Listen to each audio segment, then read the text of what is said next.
హైదరాబాద్ గల తాగునీరు ఇబ్బందులు తీర్చడమే ధ్యేయంగా తెలంగాణ రాష్ట్ర ప్రభుత్వం కీలక నిర్ణయం తీసుకుంది. ఇప్పటికే రాజధాని తాగునీటి అవసరాల కోసం గోదావరి మొదటి దశ ఎల్లంపల్లి ప్రాజెక్టు నుంచి ఏటా 10 టీఎంసీల నీరు సరఫరా చేస్తుండగా తాజాగా కొండపోచమ్మ సాగర్, మల్లన్న సాగర్ నుంచి రెండవ దశ గోదావరి జలాలు తరలింపుపై సమగ్ర నివేదిక సిద్ధం చేయాలని సీఎం రేవంత్ రెడ్డి సంబంధిత శాఖ అధికారులను ఆదేశించారు. ప్రతిపాదనలు కార్యరూపం దాల్చితే సిద్దిపేట జిల్లాలోని 2 ప్రాజెక్టుల నుంచి మరో ఏటా 20 టీఎంసీల గోదావరి జలాలు రాజధాని వాసుల దాహర్తిని తీరుస్తాయన్నారు. గోదావరి తొలిదశ ప్రాజెక్టు కింద నగర ప్రజల తాగునీటి అవసరాల కోసం ఎల్లంపల్లి ప్రాజెక్టు నుంచి జలమండలికి ఇప్పటికే ఏటా 10 టీఎంసీల నీరు తరలిస్తున్నారు. తాజాగా రెండో దశ పనుల ద్వారా 50 టీఎంసీల సామర్థ్యం కలిగిన మల్లన్న సాగర్, 15 టీఎంసీల సామర్థ్యం కలిగిన కొండపోచమ్మ సాగర్ ద్వారా ఏటా 20 టీఎంసీల నీటిని తరలించనున్నారు.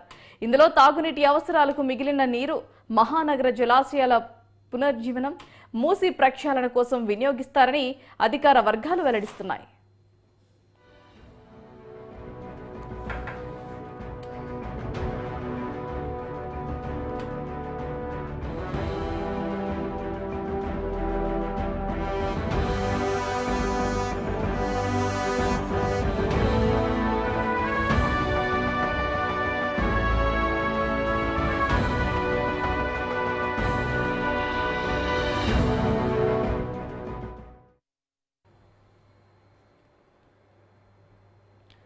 హైదరాబాద్ లో